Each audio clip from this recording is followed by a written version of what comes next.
penambahan kasus positif harian pada tanggal 12 April, beberapa hari yang lalu, itu adalah yang tertinggi dengan jumlah 399. Jadi ada dua isu yang ingin saya tekankan di sini. Yang pertama itu adalah setiap kasus terkonfirmasi itu berasosiasi dengan 3-4 kasus yang tidak terdeteksi. Kasus positif yang tidak terkonfirmasi karena telah meninggal, itu juga tidak bisa kita identifikasi. Jadi ini penting sekali untuk menyadari bahwa banyak sekali kasus-kasus yang tidak terdeteksi di luar sana. Dan ini berpotensi untuk meningkatkan penyebaran seandainya kita tidak melakukan kebijakan physical dan social distancing ini dengan baik. Estimasi jumlah kasus COVID-19 yang ada di Indonesia secara kumulatif itu akan tinggi jika kita tidak melakukan satu intervensi kebijakan kesehatan masyarakat yang intensif, dan kemudian kedua, kita disiplin untuk melakukan kebijakan karantina secara mandiri. Estimasi yang dilakukan oleh beberapa tim pakar kesehatan masyarakat adalah 2,4 juta seandainya tidak ada intervensi. Estimasi kasus kumulatif seandainya diterapkan intervensi intensitas tinggi pun itu adalah 590.000. Bapak dan Ibu, pesannya itu adalah bahwa kapasitas sistem kesehatan kita itu akan betul-betul terdampak seandainya penyebaran ini terus meningkat. Jadi sebagai gambaran, ini adalah gambar yang disusun oleh tim, oleh Rizky Siregar dan kawan-kawan. Gambar tersebut menunjukkan bahwa kapasitas tempat tidur rumah sakit per 1.000 orang itu cukup beragam di Indonesia. Kalau kita lihat misalnya di daerah-daerah, misalnya di Jawa Barat atau kemudian di Jawa Tengah dan Jawa Timur, yang saat ini kasusnya cukup banyak, sebetulnya kapasitas tempat tidur di rumah sakit kita itu tidak banyak. Jadi ini menjadi satu kekhawatiran khusus seandainya tidak ada langkah untuk persiapan tambahan rumah sakit sementara atau kemudian tempat tinggal sementara. Kemudian sumber daya manusia, tenaga medis kita juga terbatas. Ini adalah gambar untuk dokter, dan realitanya untuk perawat itu juga sama, bahwa sebetulnya di daerah-daerah dengan penyebaran COVID-19 yang tinggi, jumlah tenaga medis kita itu relatif terbatas. Nah, jadi dua gambar ini menjelaskan bahwa kita saat ini perlu bertindak. Bapak dan Ibu dan teman-teman, seandainya kita gagal bertindak saat ini, maka konsekuensinya adalah pemerintah tidak bisa mengarahkan sumber daya ke sektor-sektor yang penting, yaitu adalah pertama sektor kesehatan, kemudian yang kedua itu adalah sektor produksi yang bisa meningkatkan produksi alat kesehatan, dan kemudian ketiga itu adalah sektor yang terdampak. Nah, oleh karena itu, kebijakan kesehatan masyarakat adalah suatu prioritas. Ini adalah salah satu contoh bahwa kebijakan kesehatan masyarakat itu ternyata efektif untuk menghambat penyebaran dan menurunkan tingkat infeksi COVID-19. Contohnya misalnya di Cina. Jadi setelah 2 minggu penerapan dari lockdown, tingkat kematiannya itu tingkat kematian dan kemudian tingkat infeksinya itu sudah mulai menurun. Ini adalah sesuatu yang sangat penting. Nah, bagaimana dengan dampak kebijakan kesehatan masyarakat terhadap ekonomi? Ini adalah pertanyaan yang terus-menerus dilontarkan kepada ekonom. Bagaimana pengaruhnya seandainya kita tidak melakukan siapapun. Jadi yang pertama saat ini bahkan COVID-19 itu sudah memberikan dampak terhadap ekonomi. Jadi ini adalah Google Mobility Report yang dikeluarkan beberapa waktu yang lalu. Laporan tersebut menunjukkan bahwa aktivitas ekonomi kita itu sudah menurun. Jadi contohnya adalah transit ke stasiun, kemudian transit ke supermarket, atau kemudian transit ke tempat kerja itu sudah menurun. Dan kita sekarang lebih banyak untuk tinggal di dalam rumah. Jadi tanpa penerapan kebijakan kesehatan masyarakat pun, pandemi COVID-19 itu sudah berdampak negatif terhadap perekonomian.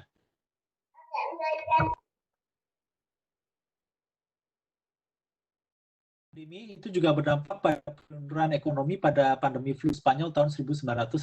Ini adalah salah satu studi kasus yang coba akan saya angkat. Jadi apa sih pembelajaran dari penerapan kebijakan kesehatan masyarakat untuk menghentikan pandemi flu Spanyol pada tahun 1918?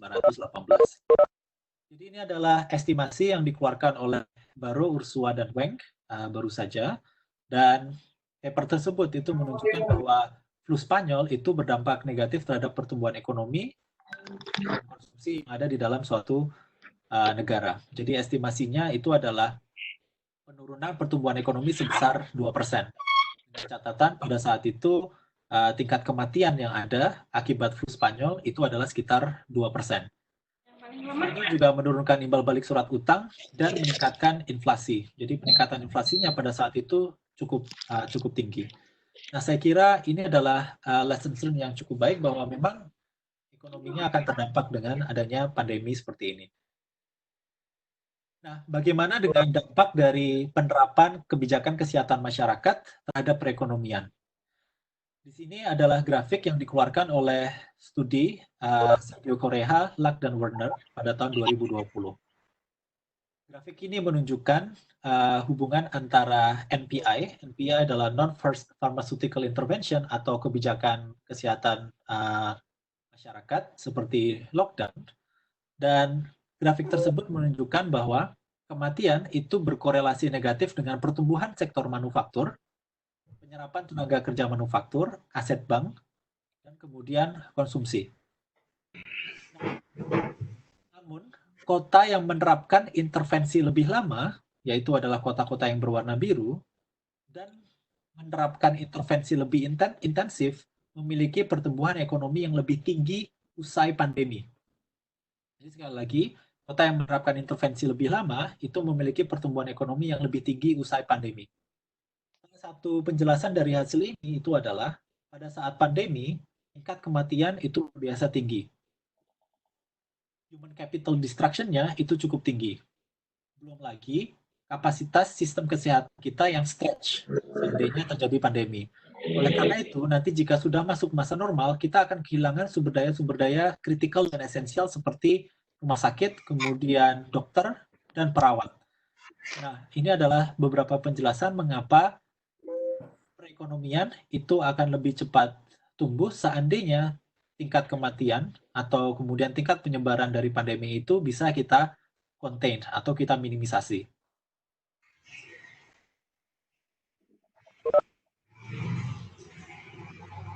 Nah, dengan demikian, bagaimana pendapat ekonom mengenai dampak kebijakan kesehatan masyarakat? Dengan beberapa kolega, kami melakukan sebuah survei singkat terhadap ekonom Indonesia. Jadi tujuannya itu adalah mencoba untuk satu, mengetahui pendapat mereka tentang kebijakan kesehatan masyarakat dan dampaknya terhadap ekonomi. Kemudian yang kedua itu adalah mengidentifikasi kebijakan-kebijakan yang perlu diambil oleh pemerintahan pusat dan daerah seandainya pemerintah itu menerapkan kebijakan kesehatan masyarakat. Jadi hasil dari survei itu menjelaskan bahwa mengabaikan kebijakan karantina wilayah dan pembatasan pergerakan manusia dalam situasi risiko penyebaran infeksi tinggi akan membawa kerusakan ekonomi yang lebih besar dibandingkan jika kebijakan tersebut diterapkan. Nah, jadi muncul sebuah konsensus di antara ekonom bahwa kebijakan karantina wilayah atau kemudian lockdown atau partial lockdown ini menjadi cukup penting saat ini untuk minimisasi kerusakan ekonomi yang ada. Nah, jadi kita sebetulnya tidak layak lagi untuk berbicara seberapa besar sih dampak ekonomi, karena hal itu tidak etis di saat nyawa-nyawa saat ini sedang berjatuhan. Dan kemudian tenaga medis kita berjuang di garda terdepan untuk menyelamatkan para pasien yang positif. Nah, oleh karena itu, sekarang untuk menghadapi situasi ini, maka norma untuk kebijakan ekonomi adalah mendukung adanya kebijakan kesehatan masyarakat. Kebijakan masyarakat itu bisa PSBB atau kemudian karantina wilayah.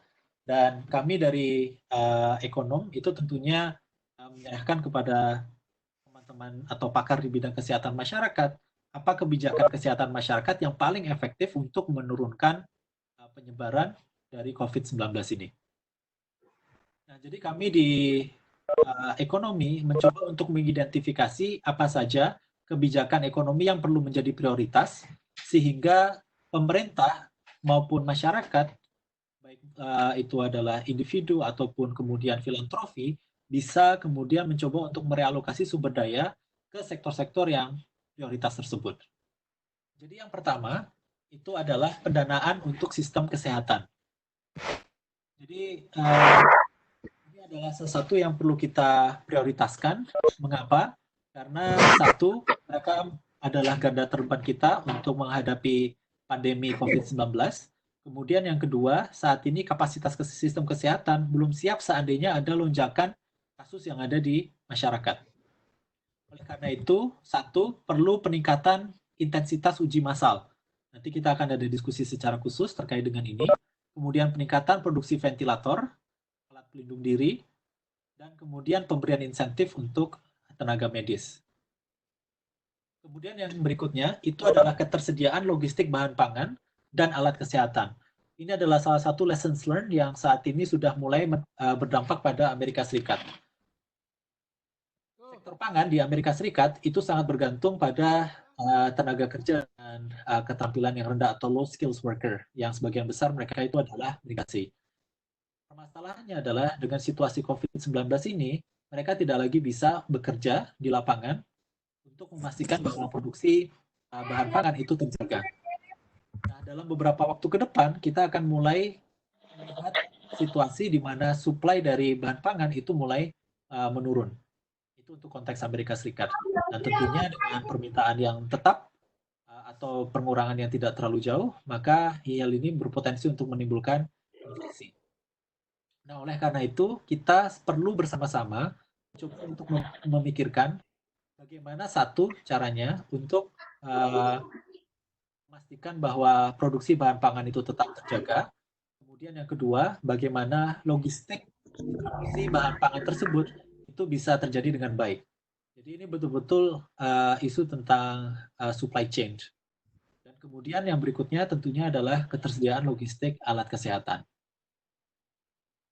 Mengapa kita mengusulkan untuk melakukan testing. Memang saat ini alat untuk melakukan pengujian itu cukup terbatas dan kami cukup memahami situasi tersebut. Tetapi harapannya dengan pengalihan alokasi dana untuk peningkatan testing, maka kita bisa melakukan pengujian kepada lebih banyak individu. Simulasi Paul Romer itu menjelaskan bahwa pengujian secara intensif itu dapat menurunkan tingkat infeksi. Dia menyatakan bahwa jika kualitasnya dari tes itu rendah, dapat tetap menurunkan tingkat infeksi, walaupun efektivitasnya itu akan lebih tinggi jika kualitas dari pengujian itu lebih tinggi. Apa penjelasan tentang pengaruh pengujian ini terhadap penurunan tingkat infeksi? Jadi hasil pengujian, terutama jika positif, itu akan mendorong individu terinfeksi untuk karantina mandiri dan kemudian mengurangi penyebaran. Nah, ini satu catatan penting bahwa nanti ke depannya kita perlu mempertimbangkan bagaimana caranya melakukan karantina mandiri dengan baik. Karena kapasitas sistem kesehatan kita mungkin tidak siap dan kemudian belum cukup untuk menerima semua kasus yang mungkin terjadi di Indonesia. Kemudian kebijakan ekonomi yang kedua itu adalah mencoba untuk minimisasi dampak ekonomi baik untuk individu dan kemudian untuk bisnis. Saya kira pemerintah sudah cukup progresif dalam hal ini karena pemerintah sudah menyiapkan paket dengan jumlah yang cukup besar itu untuk satu menyediakan bantuan sosial seperti misalnya bantuan sosial tunai, program keluarga harapan, BPNT dan seterusnya. Kemudian subsidi listrik, relaksasi pembayaran cicilan kredit, jaminan sosial, realokasi ke sektor yang membutuhkan. Untuk sektor bisnis, pemerintah juga mulai memikirkan restrukturasi kredit, pembiayaan UMKM, insentif perpajakan, dan penyederhanaan dan pengurangan lartas ekspor dan impor. Nah, Bapak dan Ibu, tetap isunya itu adalah di detail. Jadi devils in the details. Jadi bagaimana kita bisa memastikan bahwa satu, kita memiliki basis data yang terkini. Kemudian yang kedua, bagaimana kita mengatasi adanya overlap antara bantuan sosial dengan satu dengan yang lainnya. Bagaimana kita melakukan atau minimisasi moral hazard yang muncul dari penyediaan bantuan ini. Jadi misalnya bagaimana caranya agar pemakai subsidi listrik tidak berlebihan karena mereka tahu bahwa penggunaan listrik tersebut itu tersubsidi. Dan bagaimana kemudian memastikan bahwa penyaluran manfaat ini benar-benar memperhatikan kaidah social dan physical distancing. Jadi untuk masyarakat urban misalnya, seperti yang disampaikan di webinar kemarin, kita bisa mengandalkan pembayaran digital melalui misalnya GoPay atau kemudian OVO atau kemudian Dana. Tapi untuk masyarakat di desa mungkin kita masih harus mengandalkan metode yang lebih tradisional. Nah, apapun itu kita perlu segera memikirkan rincian dari pelaksanaan program-program ini. Ada WA ya.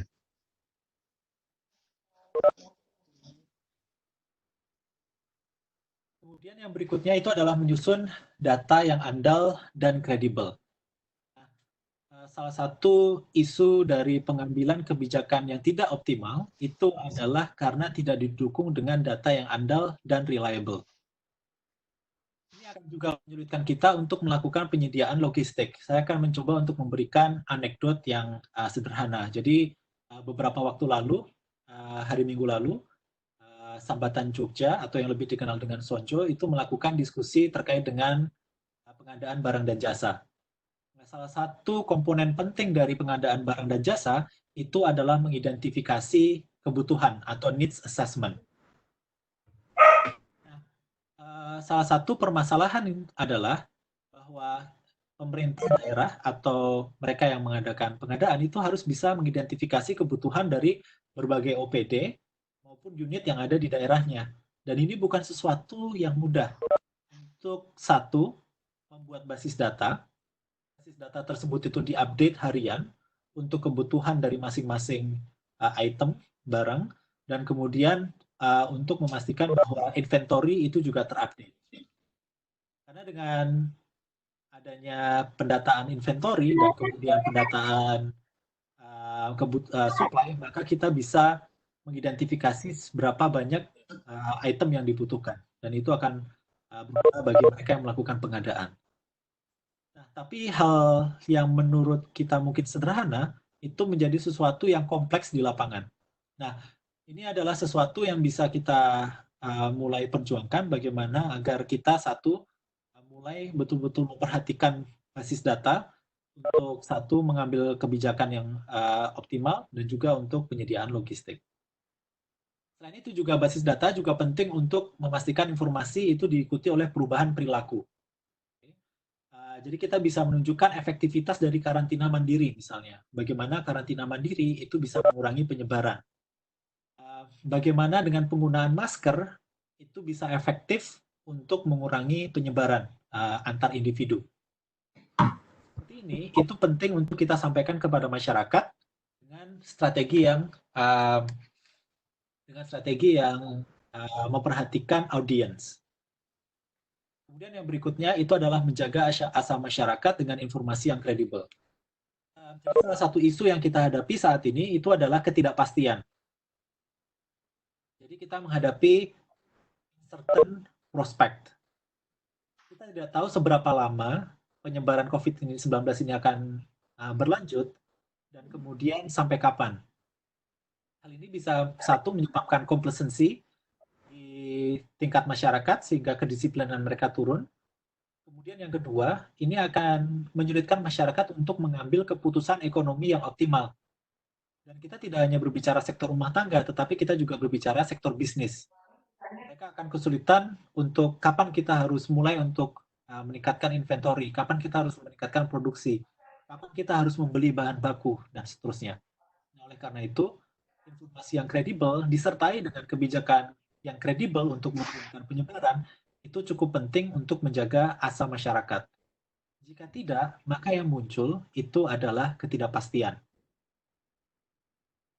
Kemudian berikutnya itu adalah menjaga rantai pasokan bahan mentah dan bahan baku sektor industri.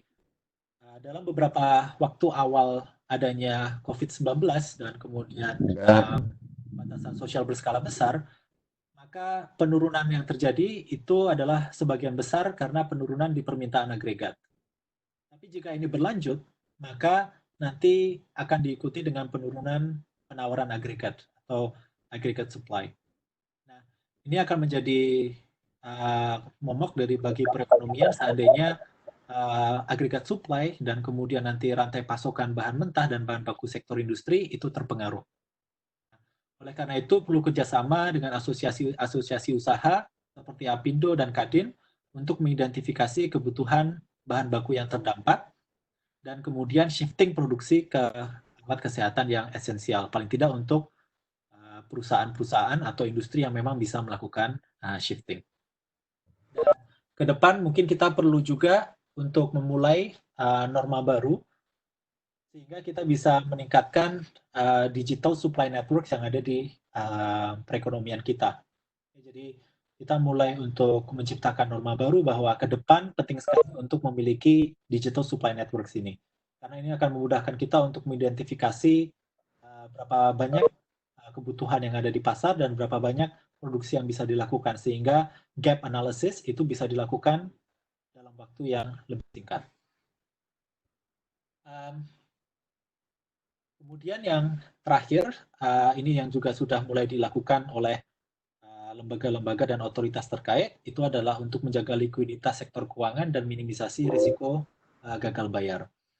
Kita sudah mengikuti webinar yang dilakukan oleh Ibu Simuniani bersama dengan Pak Peri Warjio, kemudian Pak Wimbo Santoso, dan kemudian Pak Halim di LPS, dan kita sudah banyak belajar tentang kebijakan-kebijakan yang cukup tanggap untuk menghadapi satu COVID-19 dan kemudian menghadapi reaksi pasar. Jadi harapannya kebijakan ekonomi ke depan itu bisa mendukung pelaksanaan kebijakan kesehatan masyarakat untuk mengurangi pandemi. Kita betul-betul harus waspada sekarang karena jumlah kasus yang ada di luar sana itu mungkin lebih banyak daripada yang sudah terkonfirmasi karena sifat dari penyebaran virus COVID-19 ini. Jadi akhir kata, saya ingin mengedepankan bahwa satu, kebijakan ekonomi itu mendukung kebijakan kesehatan masyarakat, apapun yang akan diterapkan, dan harapannya kebijakan masyarakat yang diterapkan itu bisa menurunkan potensi penyebaran dari COVID-19 ini. Dan kita harapannya di komunitas masing-masing itu bisa satu, saling mengingatkan dengan informasi dan riset yang kredibel tentang bagaimana kita bisa melakukan pencegahan seperti misalnya penggunaan masker, kemudian physical distancing, dan kemudian kita juga perlu untuk segera mempertimbangkan bagaimana kita melakukan atau mengeksekusi kebijakan-kebijakan yang sudah diterapkan oleh pemerintah, khususnya kebijakan yang ditujukan kepada kelompok yang rentan dan kemudian kepada bisnis, khususnya UMKM. Saya ucapkan terima kasih kepada teman-teman yang sudah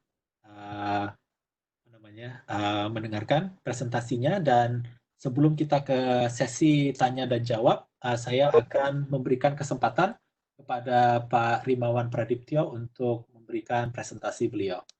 Pak Rimawan, saya persilahkan. Mas Gilang, terima kasih.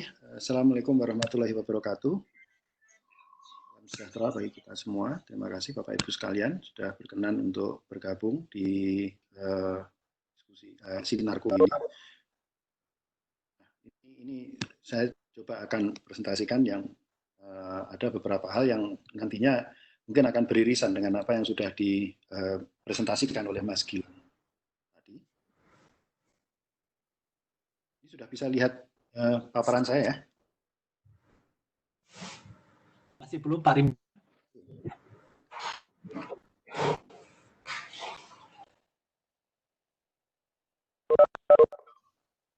Oke, sudah bisa? Halo? Sedang loading.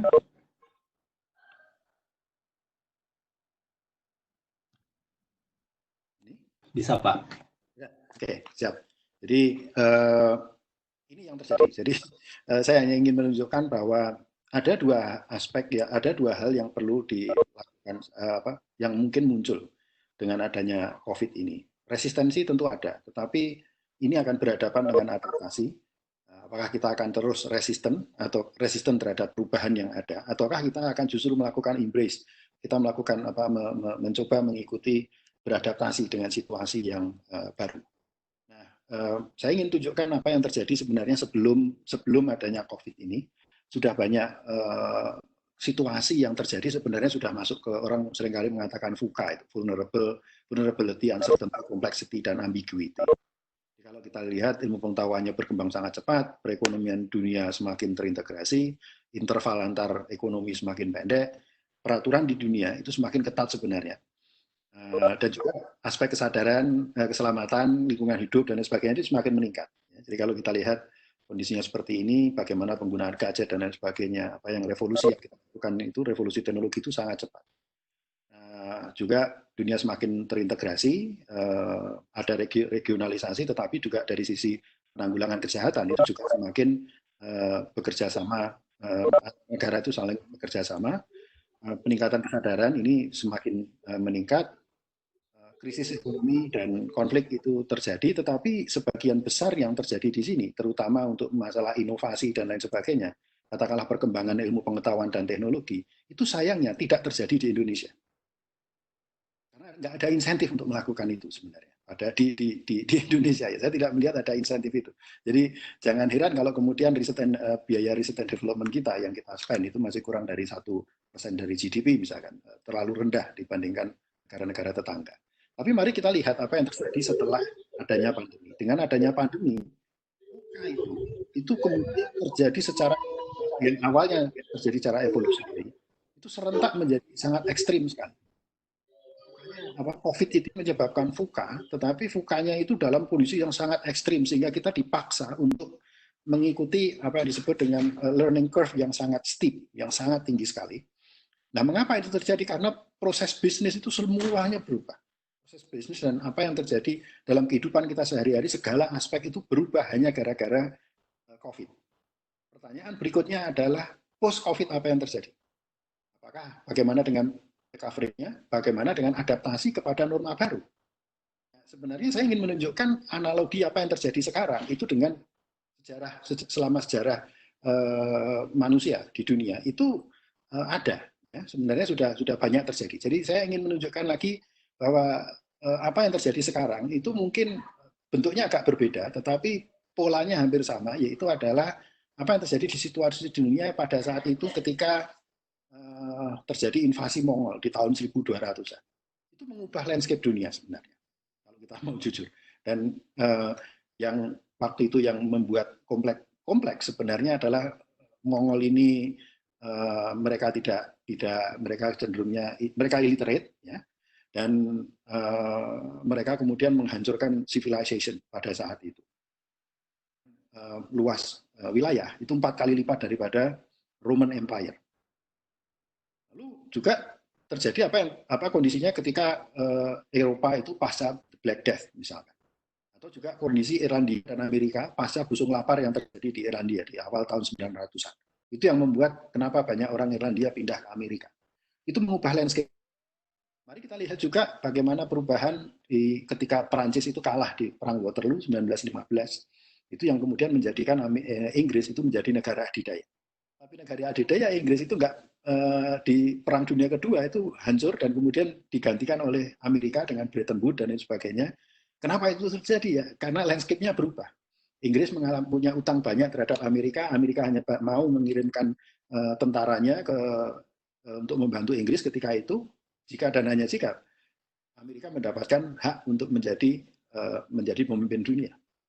7 kali Churchill harus ke Amerika waktu itu untuk mempersuasi Roosevelt agar masuk ke membantu Eropa, tapi tentunya tidak ada bantuan yang gratis, semuanya harus ada insentifnya. Nah, negara-negara Asia dan Amerika kemudian merdeka, dan ini yang mengubah juga landscape bagaimana pola peperangan, karena dulunya namanya perang dunia I misalkan, itu perang itu ada di ini mohon maaf bisa di Suaranya mengganggu, maaf. Oke.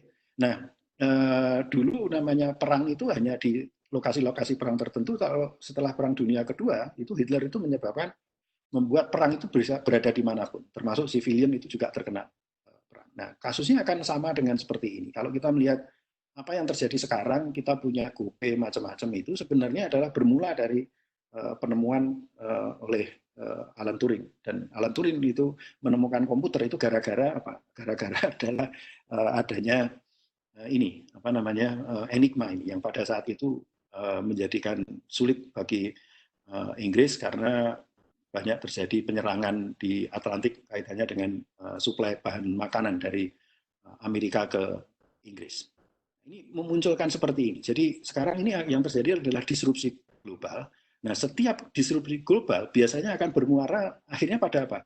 Bermuara pada perubahan pola hidup. Jadi perubahan mendasar nanti. Nantinya akan ada perubahan budaya, perubahan pola hidup. Itulah yang saya sebut sebagai norma baru.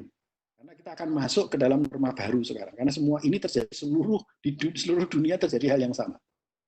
Nah, mari kita lihat. Apa sih sebenarnya yang dengan perubahan proses bisnis itu tadi? Jadi perubahan proses bisnis di semua aspek kehidupan. Hal yang dulu nggak lazim, sekarang jadi lazim. Dulu orang cipika-cipiki itu hal yang biasa, sekarang jadi hal yang dihindari. Kita bisa melihat Jakarta itu kemudian mendadak sontak jadi indah gara-gara COVID. Kenapa? Karena tidak banyak orang yang lalu lalang, kemudian Gunung Salak bisa kelihatan dan lain sebagainya. Kita antri juga berbeda, tapi kemudian yang muncul juga sisi yang lain adalah munculnya potensi reverse engineering. Rekan-rekan yang ini membuat APD dan lain sebagainya itu ada. Jadi perubahan interaksi sosial yang dasar dan dampaknya juga perubahan aktivitas ekonomi. Tapi masalah di Indonesia bagaimana? Masalah di Indonesia tetap ini, dua ini. Jadi masalah pertama adalah aspek kelembagaan kita yang lemah, dan yang kedua adalah karena jadi ada tiga hal. Jadi yang pertama adalah aspek kelembagaan kita lemah, yang kedua adalah perekonomian kita itu lebih banyak didukung oleh sektor informal. Yang idealnya itu perlu bagaimana mentransformasi dari sektor informal ke sektor formal, dan sayangnya sejak kita merdeka sampai sekarang itu tidak ada program untuk yang fokus kepada upaya untuk mengubah dari yang sektor informal menjadi formal. Yang menjadi masalah yang paling berat bagi kita itu kita sebagai bangsa ini tidak pernah berpikir strategik. Jadi kalau Sun Tzu mengatakan if you know your enemies and know yourself, you will not be in peril 100 battles. Yang terjadi di Indonesia bukan begitu. Yang terjadi di Indonesia adalah yang nomor 3. We don't know our enemy and we don't know ourselves and we will be in peril in every single battle. Itu faktanya. Sehingga sekarang yang terjadi ini adalah hard lesson sebenarnya. Yang terjadi sekarang dengan COVID. Kita harus berubah. Negeri ini tidak bisa lagi model seperti sekarang, tidak punya sense of crisis. Terlihat sekali, kita sangat tidak memiliki sense of crisis. Dan bahkan para pemimpin kita sangat denial, meskipun itu di bulan Februari, bahkan awal Maret, itu masih mengatakan seolah-olah orang Indonesia itu adalah ras yang paling hebat sedunia, yang anti terhadap yang kebal terhadap COVID, itu gara-gara makan nasi kucing, makan macam-macam yang itu sebenarnya tidak ada dasar teorinya, tidak ada landasan sainsnya. Ini harus berubah. Nggak bisa seperti ini. Jika kondisi seperti kondisi normal, kita harus rely on science dan data. Di kondisi krisis itu lebih lagi kita harus mendasarkan diri pada pengambilan keputusan kita pada data dan juga pada sains. Tidak bisa kemudian menggunakan anecdotal evidence itu sebagai pengambilan keputusan. Nah, mari kita lihat, pahami. Kita coba pahami lawan. Kalau memahami sendiri agak susah juga nih sebenarnya, karena kita juga nggak paham. Mengapa? Wong data SIN aja nggak punya kok kita itu. Single identity number tadi, yang dikatakan Mas Gilang tadi mengatakan data kependudukan, itu nggak ada. Itu baru 172 juta yang clean encrypt. Sisanya bagaimana? Nggak tahu. Nah, problem dengan data single identity number adalah sebelum Anda memiliki 100%, maka Anda upaya untuk melakukan interfacing dengan database lain, itu hanya akan wasting your time, wasting your energy. Nggak bisa.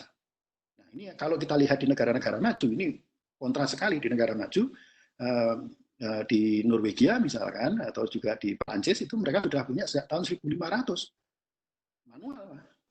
1850 itu Inggris sudah memiliki seperti itu. Negara-negara yang sekarang maju, kalau kita lihat negara tetangga kita, apakah itu Korea Selatan ataukah itu Singapura, Malaysia, mereka punya single identity number aja. Semua. Kita yang nggak punya. Ini faktanya. Kita nggak kenal diri sendiri. Gitu. Nah, lalu mari kita lihat lawan bagaimana. Satu, lawannya nggak kasat mata. Masa inkubasi 14 hari, jadi tidak bisa cepat diidentifikasi, menular melalui droplet, kerumunan orang itu menjadi berisiko, sementara kita suka berkumpul, suka ngobrol. Ini yang jadi masalah. Yang kedua adalah komorbiditas lebih berisiko, sistem imunitas tubuh itu sebagai kunci. Problemnya lagi, itu adalah pasien menggunakan APD dan ventilator yang ini sangat langka dan mahal. Jadi ini pola peperangannya ini beda. Jadi kalau kita itu katakanlah kita bisa mengatakan, oh kita berhasil mengatasi masalah di gempa Jogja, gempa Merapi meletus. Oke, fine. Gempa Padang misalkan. Oke, that's fine. Gempa mana lagi itu? Oh, kita bisa mampu mengatasi itu. Ya. Ketika itu ya. Apakah hal yang sama bisa diterapkan sekarang? Tidak. Kenapa? Karena lawannya berbeda. Lawan kita adalah unobservable sebenarnya. Jadi kasat mata itu enggak. Sementara distribusinya dia bagaimana, itu enggak tahu juga. Jadi kita menghadapi hal yang sangat besar, tadi dikatakan Mas Gilang, itu disebut dengan uncertainty. Nah, ketika menghadapi uncertainty, apa yang perlu Anda lakukan? Hanya ada dua menurut saya. Ini kita dalam kondisi perang. Jadi untuk dampak itu expect the unexpected. Kita harus memikirkan dampak terburuk. Sementara masalahnya, di awal-awal pemerintah masih menggunakan skenario-nya mild. Nggak bisa. Mild itu kalau kita tahu dampak barangnya observable aja enggak kok. Lalu bagaimana? Expect the worst, yang paling buruk. Lalu dari situ kemudian kita kaitkan dengan kita cek berapa sih sebenarnya kapasitas kita. Itu berapa? Itu kan menjadi gap. Nah, gapnya ini bagaimana caranya? Nah, mari kita penuhi itu. Jadi kalau kami di Sonjo itu sudah dari awal itu menggunakan asumsi satu. Asumsinya adalah bahwa kami akan menggunakan skenario-nya adalah the worst scenario. Yang kedua, kita menghitung kalau kemudian dari beberapa skenario itu dihitung bahwa dampaknya itu sampai Juli, maka kita tambahi 2 sampai 3 bulan lagi, jadi sampai Oktober. Sehingga pertanyaan kemudian adalah kalau ada kegiatan-kegiatan seperti di Sonjo itu, kita juga memperhitungkan apa? Sustainability. Jangan sampai kemudian misalkan bantuan kemanusiaan di bulan pertama di Grojok habis-habisan, tapi kemudian bulan kedua, bulan ketiga kehabisan. Nah, ini hal yang perlu mendapat perhatian sebenarnya, bahwa kita menghadapi intertemporal problem dalam operasi ini. Nah, ini balik lagi. Jadi problemnya apa? Balik lagi. Kita kesuksesan ini adalah ditentukan. Jadi kalaupun toh kita pernah sukses dalam mengatasi bencana alam, belum tentu akan sukses dalam menghadapi COVID ini karena kita menghadapi musuh yang berbeda. Nah, mari kita lihat. Ada path dependent. Ya, kalau kita melihat tadi yang diskusikan Mas Gilang, apa yang terjadi di flu Spanyol 100 tahun lalu, kita juga lihat ada flu burung dan lain sebagainya. Maka sebenarnya apa yang muncul itu adalah path dependent. Sebagian besar yang terjadi di dunia itu path dependent, tidak path independent. Path independent itu contohnya adalah ada 1000 jalan menuju Roma. Tapi yang kalau path dependent itu kan rajin pangkal pandai misalnya. Kalau orangnya rajin, berarti kan dia akan jadi pandai. Nah, ini ada yang orang harus melakukan sesuatu terlebih dahulu. Ada proses yang harus diikuti. Nah, intinya ada mana? Kalau kita bisa melihat, intinya kesuksesan itu satu, itu adalah ada di pimpinan. Ini kayak di anti korupsi. Negara yang kuat, yang berhasil dalam melakukan reformasi anti korupsi itu ditentukan apa awalnya? Ditentukan oleh peran pimpinan. Yang kedua itu adalah negara itu, masyarakat, pemerintah dan sebagainya. Itu memiliki sense of crisis. Ini yang kita nggak miliki. Kenapa? Karena kita tinggal di negara yang saya katakan kawasan surga dunia. Jadi seringkali kita tidak memiliki sense of crisis. Optimalisasi penggunaan sains dan data dalam kebijakan dan dilakukan secara cepat dan strategis. Ini yang perlu dilakukan. Kenapa sih? Kami seringkali menyuarakan hal-hal seperti ini, ya inilah yang terjadi, yang kalau kita lihat inilah best practice yang terjadi di dunia. Nah, sama seperti Mas Gilang, saya katakan sebenarnya tidak ada dilema. Yang saya concern adalah kenapa sampai sekarang orang itu masih membenturkan antara besaran-besaran kinerja ekonomi dan investasi itu dengan masalah keselamatan. Itu lucu menurut saya. Para ekonom tidak mempermasalahkan itu. Kami punya setiti namanya. Sarasian Ekonom untuk Transparansi Indonesia. Di situ ada 230 ekonom. Semuanya sepakat bahwa yang diperlukan, yang harus dilakukan dulu itu adalah mengutamakan keselamatan. Lakukan itu dulu. Lalu kebijakan ekonominya apa? Kebijakan ekonominya dipakai untuk mendukung kebijakan itu, untuk mempromoting keselamatan itu. Bukan kemudian begini, kalau terjadi ada kasus nanti terjadi outbreak sekian, itu dampak ekonominya berapa. Loh, kalau kayak begitu Anda membenturkan antara keselamatan dengan ekonomi, bukan di situ. Nyawa tidak bisa dibenturkan dengan ekonomi. Ekonomi pasti harus dikalahkan menurut saya. Kita bicara welfare di ekonomi, tidak bicara profit, tidak bicara growth saja. Kita bicara welfare. Kalau kita bicara welfare, maka keselamatan itu harus diutamakan terlebih dahulu. Sehingga yang terjadi harus dibalik cara berpikirnya. Bukan kemudian, jadi yang diutamakan sekarang untuk menjaga keselamatan itu berapa biayanya. Nah, mari kita carikan dananya. Gitu. Itu yang harus dicari, dilakukan. Jangan kemudian nanti kalau ini dilakukan nanti berdampak ke ekonomi. Loh, keliru Anda cara berpikirnya. Mohon maaf ya. Nah, apa yang harus kita lakukan di sini? Strateginya apa? Mau tidak mau kita harus menggunakan ini, apa yang disebut dengan defensive battle. Kenapa defensive battle? Karena kita tidak bisa nyerang COVID. Yang bisa COVID nyerang kita. Jadi bukan pada saatnya kita melakukan ofensif terhadap COVID, COVID-nya aja tidak, itu unobservable kok. Nah, kunci dari defensive battle itu apa? Dan ini banyak yang sukses ya sebenarnya defensive battle. Jangan pernah berpikir, nah ini banyak orang komentator sepak bola biasanya mengatakan hal ini. Yaitu adalah pertahanan terbaik adalah menyerang. Nah, silahkan menyerang kalau dalam kondisi sekarang ini. Mau menyerang kemana? Nggak bisa. Ya, itu hanya terjadi di sepak bola. Tapi dalam kehidupan nyata, belum tentu menyerang itu adalah pertahanan terbaik. Dan selalu ada yang namanya ada the first mover advantage, tetapi pada game-game tertentu itu ada the last mover advantage. Nah, disinilah kita akan menggunakan defensive battle tadi. Pertanyaannya adalah seberapa besar kemampuan kita menahan serangan lawan dan kemudian membalikkan. Jadi ada dua pendekatannya, expect the unexpected dari sisi dampak, yang kedua, thinking the unthinkable dari sisi solusi. Gandhi saya ambilkan di sini. Kenapa Gandhi saya pakai contoh? Karena Gandhi itu adalah orang yang berhasil menunjukkan kekejaman penjajah Inggris dengan strategi gerakan damai. Dengan dia tidak menyerang, itu menunjukkan, menjadikan Inggris itu salah tingkah sendiri. Dari kekuatan dia yang begitu besar dari Inggris. Nah, mari kita belajar dari defensive battle. Banyak yang, dan itu sejak tahun 2016, sebelum Masehi itu ada Battle of Cannae, antara Hannibal Barca dari Kartago dengan Romawi. Dan pada saat itu, Hannibal itu kalah 1-3. Bisa dibayangkan, 1-3. Tapi kemudian Hannibal yang menang. Kok bisa? Bisa. Mereka menggunakan defensive battle. Hal yang mirip itu juga dilakukan oleh Battle of Stalingrad. Tapi kalau Battle of Stalingrad ini karena yang mempertahankan waktu itu adalah Stalin, dan ini cost-nya terlalu banyak. Jadi mereka willing untuk sacrificing a lot. Kalau tidak salah korbannya sampai 1 jutaan untuk mempertahankan kota itu. Kemudian ada Battle of Kursk, ini perang panzer terbesar di dunia sampai saat ini. Dan kembali yang memenangkan adalah Rusia. Nah, lalu bagaimana kaitannya dengan COVID? Inti dari COVID ini kan sebenarnya bagaimana cara kita memerangi itu adalah bagaimana kita lakukan flatten the curve agar kalaupun toh terjadi herd immunity yang terbentuk, itu adalah sistem kesehatan itu masih bisa mendukung. Itu yang perlu dilakukan. Jadi kayak memperlambat laju munculnya gejala penularan ini. Ini yang perlu dilakukan. Nah, outcome-nya apa? Meminimalisasi korban jiwa. Nah, seringkali yang terjadi adalah kita ini kayaknya seolah-olah malu ya kalau kemudian di negara kita banyak yang mendapatkan tertular COVID. Sebenarnya nggak ada masalah orang tertular itu, karena outcome-nya apa sih? Outcome-nya sebenarnya adalah satu, yaitu adalah berapa yang tidak akan meninggal. Nah, ini yang harusnya kita lebih fokus ke sana. Nah, mari kita lihat dari pembelajaran di Korea Selatan. Mereka mengatakan tidak ada negara siap, dan saya pastikan tidak ada negara siap dalam kondisi saat ini. Jadi jangan pernah berpikir kemudian wah kita paling nggak siap dan lain sebagainya. Bukan, semuanya nggak siap.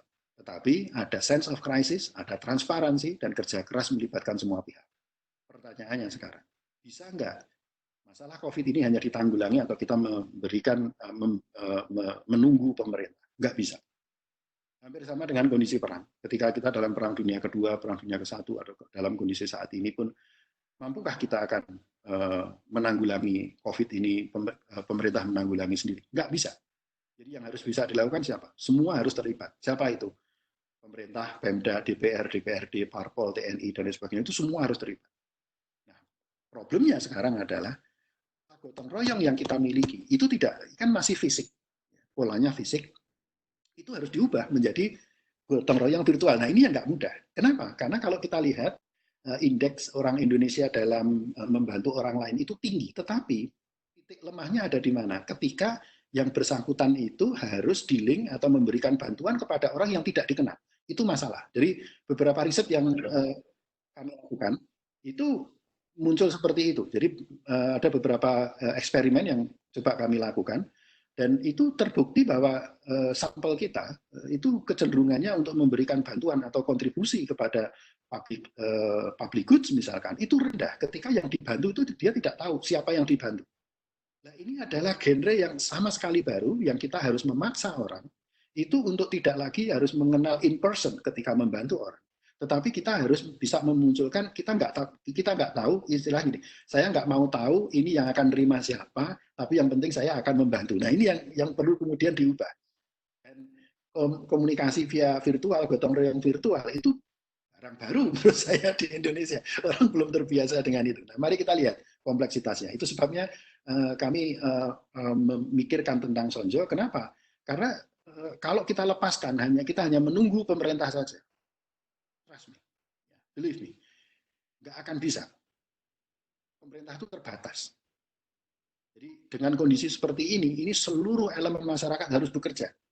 Nah, problemnya adalah apa? Terjadi tadi disrupsi tadi, sehingga antara permintaan dan penawaran untuk hal-hal yang biasa aja, pangan dan lain sebagainya, itu terpisah, terpecah.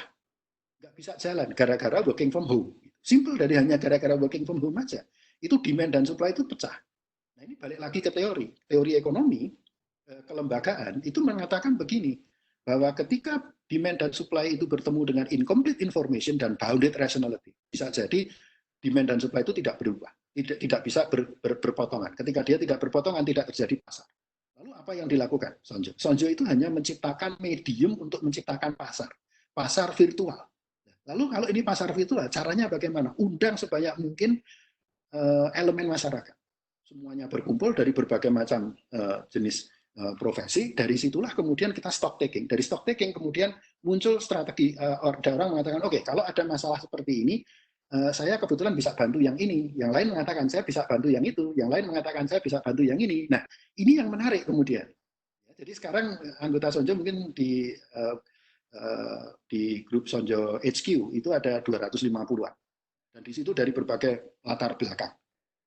Intinya apa? Intinya adalah kita mencoba menciptakan pasar melalui WA Group. Nah ini seringkali juga saya ditanya banyak orang nggak bisa jawab. Kenapa? Seringkali saya katakan begini, kemudian ditanya, Mas itu internet websitenya apa? Saya mengatakan kami nggak pakai website. Ditanya lagi, pakai apps? Kami nggak pakai apps.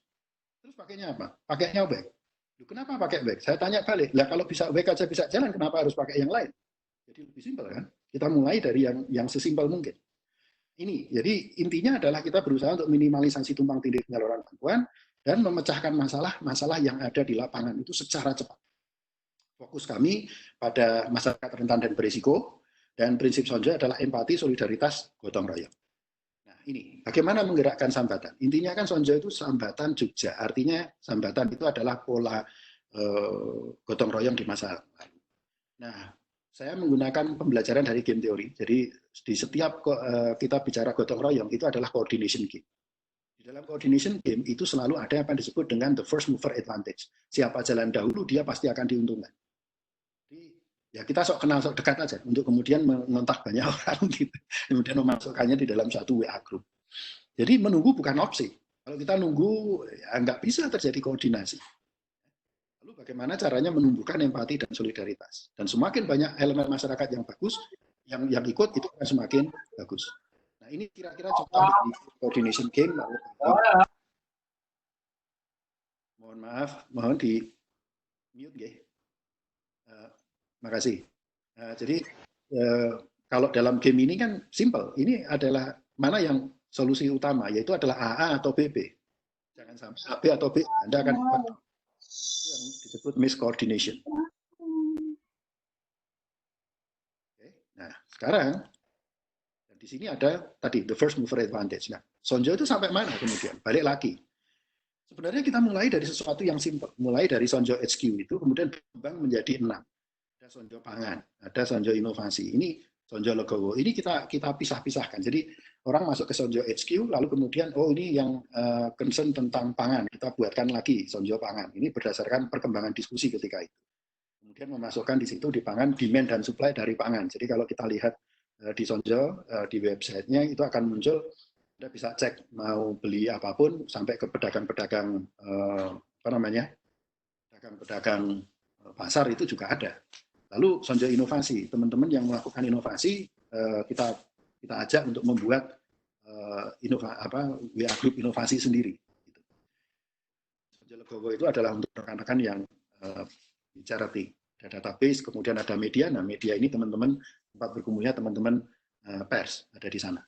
Nah, jadi masalah mengalir deras di awal, tetapi pada saat yang bersamaan akan muncul solusi dari teman-teman. Dan pada intinya, the devil is always in detail. Tadi dikatakan oleh Mas Gilang. Jadi masalah yang muncul itu memaksa kita akan melakukan apa yang disebut dengan steep learning curve. Jadi kita akan belajar dalam waktu yang cepat sekali.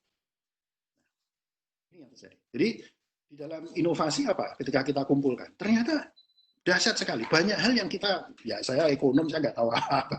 Ada Pak Joko Widodo itu yang membuat bilik swap, seperti yang di Korea itu. Ini sebentar lagi akan jadi dalam 1-2 hari ini. Kemudian VTM itu yang di bawah itu untuk membawa sampel swabnya. Ada Dacron swab untuk swabnya itu bermasalah semua. Ada masalah yang sangat besar yang kita hadapi, yaitu ventilator. Tapi ventilator ya mohon maaf, kalau ventilator itu kan skalanya besar sekali seperti itu. Kementerian BUMN yang sekarang sedang deal, kalau Sonjo ya belum sampai ke situ. Tapi ada yang menarik di sini, yaitu adalah potensi reverse engineering. Itu terbuka. Jadi misalkan kenapa kami propose untuk masker kain itu salah satunya adalah untuk membuka lapangan kerja juga. Dan ini terbuka luas sebenarnya dengan cara-cara seperti ini. Lalu yang berikutnya adalah adanya evolusi dari kelembagaan itu sendiri. Jadi awalnya kita menggunakan web, awalnya dari 1 WA Group menjadi 6 WA Group, kemudian muncul database. Database ini tadi dilakukan Mas Gilang tadi, kita banyak menggunakan awalnya pakai apa? Pakai Google Sheet. Itu untuk mengidentifikasi demand dan supply. Ada website, kami kontak ke Pak rekan di MIPA, dan kebetulan beliau punya gamabok.id itu. Kita numpang di situ, kita mendapatkan satu slot untuk Sonjo gitu ya. Kemudian sekarang sedang dibangun apps-nya juga. Nah, ini perkembangan yang berputar seperti ini, yang ini ada prosesnya.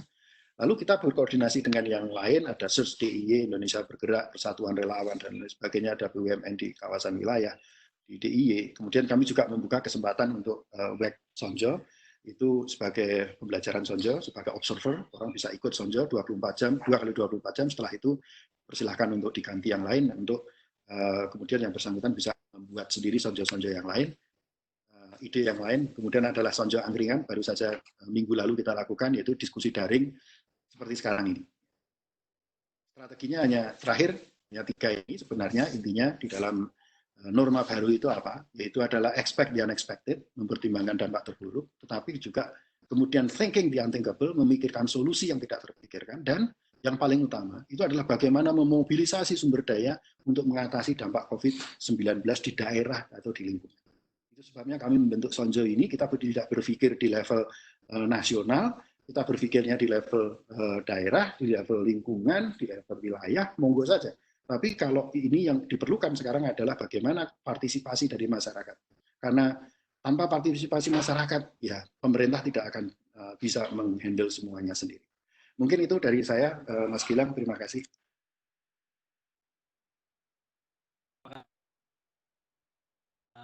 Paparannya menarik sekali ya, bagaimana kita harus menyesuaikan dengan situasi yang ada saat ini, dan itu betul-betul mengubah bisnis proses yang ada, baik di level rumah tangga ataupun di level bisnis. Nah, Bapak dan Ibu, teman-teman sekalian, kita akan membuka sesi pertanyaan. Kita akan membuka 3 pertanyaan terlebih dahulu. Mohon untuk disampaikan dengan singkat sehingga memberikan kesempatan kepada yang lainnya untuk bertanya. Jika Bapak dan Ibu atau teman-teman berkenan bertanya, silahkan menghidupkan audionya dan langsung bertanya. Mohon disebutkan nama dan juga lembaganya. Terima kasih.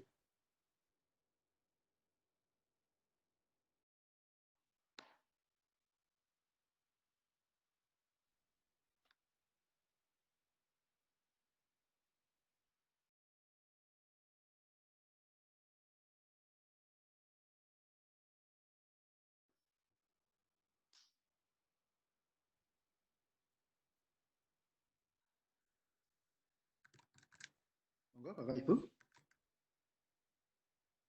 Juga dikirim ya.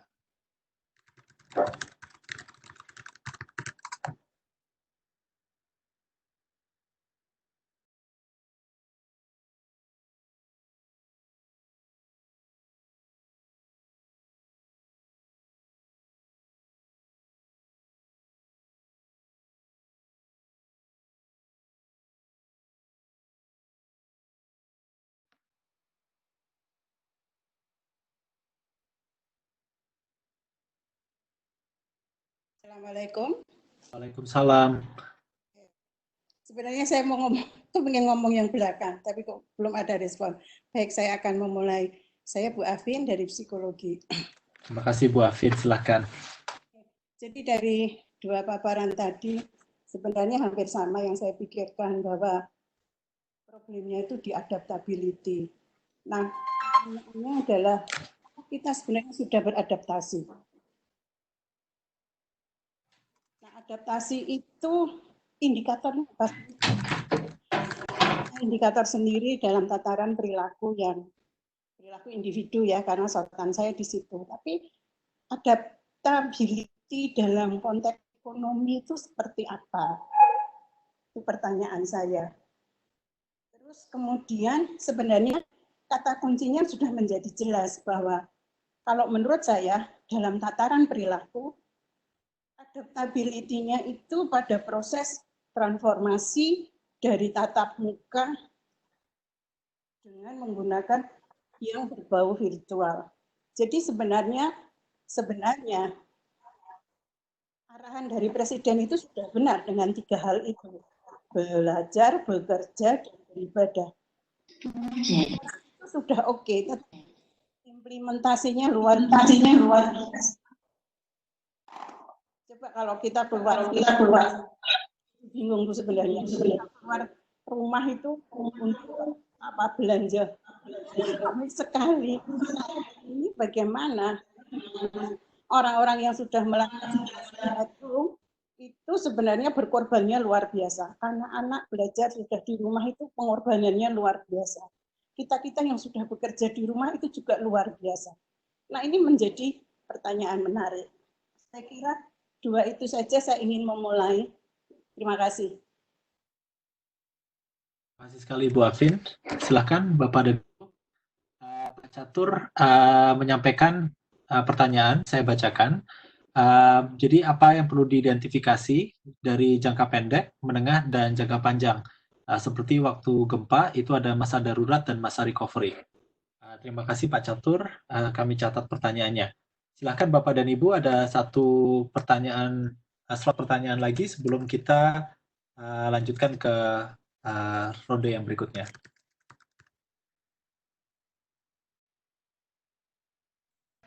Izin bertanya Pak Gumilang. Ya, silakan Pak Edi. Ya, saya tertarik dengan satu kesimpulan dari paper yang sebelumnya Pak, yaitu kota yang telah menerapkan intervensi lebih lama, yaitu biru, memiliki pertumbuhan ekonomi yang lebih tinggi usai pandemi. Nah, sehubungan dengan itu, kira-kira seberapa mampu kita nanti akan bisa intervensi kita akan berapa lama kira-kira yang ada di kita nanti? Ya, baik. Terima kasih Pak Edi. Baik, Pak Rimawan dan saya akan mencoba untuk memberikan jawaban atas pertanyaan Bapak dan Ibu. Pak Rimawan, saya izin untuk menjawab terlebih dahulu. Jadi yang pertama pertanyaan dari Ibu Afin. Jadi apa adaptability yang perlu dilakukan dari sisi individu maupun dalam konteks ekonomi? Jadi yang pertama Ibu itu dari sisi individu terlebih dahulu. Jadi keputusan ekonomi individu itu bergantung pada paling tidak tiga hal. Jadi yang pertama itu adalah knowledge, kedua belief, dan kemudian yang ketiga itu adalah informasi. Jadi pada saat ini maka individu itu perlu untuk menerima informasi-informasi untuk menyesuaikan keputusan ekonomi yang dia lakukan. Nah, kuncinya itu adalah bagaimana individu itu bisa memperoleh informasi yang kredibel. Jadi salah satu hal yang kami coba dorong di Sambatan Jogja, di Sonjo, itu adalah bagaimana caranya mendorong agar informasi kredibel itu bisa disampaikan ke masyarakat. Dan ini kita bicara hal-hal yang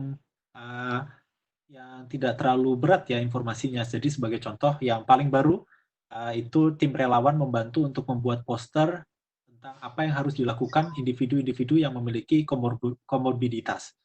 Karena ini penting karena apa? Resiko mereka terpapar itu jika terpapar itu akan lebih tinggi dibandingkan individu yang belum memiliki komorbiditas. Kemudian yang berikutnya itu apa efek dari masker? 2 bulan lalu, misalnya di bulan Maret, informasi yang kita terima itu adalah masker adalah untuk orang yang sakit. Sedangkan saat ini kita sudah mulai beradaptasi dan individu yang sehat pun itu dianjurkan untuk menggunakan masker. Karena data menunjukkan bahwa negara-negara yang menganjurkan penggunaan masker lebih intensif itu memiliki tingkat penambahan kasus dan positif yang jauh lebih rendah dibandingkan mereka yang tidak menganjurkan penggunaan masker secara intensif. Kemudian yang kedua, adaptability dari konteks ekonomi. Jadi yang kemudian kita perlu perhatikan saat ini itu adalah sektor-sektor ekonomi yang sangat dibutuhkan di Indonesia. Jadi sebagai contoh itu adalah sektor kesehatan. Sektor kesehatan ini cukup luas, bukan hanya mereka yang menyediakan jasa kesehatan, tetapi juga industri yang menyediakan produksi untuk barang-barang kesehatan. Mereka membutuhkan resources yang lebih banyak. Resources di sini adalah manusia untuk mendukung proses produksi dan kemudian juga pendanaan untuk membiayai proses produksi itu sendiri. Nah, jadi dalam konteks ekonomi salah satu adaptasi yang bisa dilakukan itu adalah kita shifting resources ke sektor yang dibutuhkan oleh perekonomian. Selain kesehatan, kita akan menemukan peningkatan kebutuhan untuk sektor logistik. Ini adalah pembelajaran yang cukup penting di Wuhan, bahwa dengan diadakannya lockdown, maka kebutuhan untuk logistik itu semakin tinggi. Kita tidak hanya bicara logistik yang ada di warehouse, tetapi logistik sampai ke kurir dengan menggunakan misalnya motor. Jadi mereka ini adalah sektor-sektor yang akan berada di garda depan seandainya kita akan melakukan pembatasan sosial berskala besar yang lebih intensif dari yang sudah ada saat ini. Jadi itu sedikit dari saya terkait dengan adaptability. Kemudian menjawab pertanyaan Pak Catur, apa yang perlu diidentifikasi dalam jangka pendek, menengah, dan panjang. Jadi untuk yang jangka pendek, saya kira sudah saya sampaikan tadi, banyak sekali yang perlu kita lakukan di jangka pendek. Kuncinya kalau menurut saya di jangka pendek itu adalah bagaimana kita mulai memikirkan eksekusi dari berbagai macam kebijakan yang sudah disusun oleh pemerintah dan yang sudah direncanakan oleh pemerintah. Karena tantangannya itu adalah satu, kita menghadapi data yang belum sempurna, sudah baik, jauh lebih baik dengan data yang kita miliki 5 tahun terakhir, misalnya 5 tahun yang lalu misalnya, tapi kita butuh data yang lebih update. Kemudian yang kedua, bagaimana memastikan bahwa penyaluran dari berbagai macam bentuk bantuan itu dilakukan dengan baik. Kemudian satu hal yang perlu saya tekankan untuk jangka panjang itu adalah dampak dari COVID-19 ini ke human capital.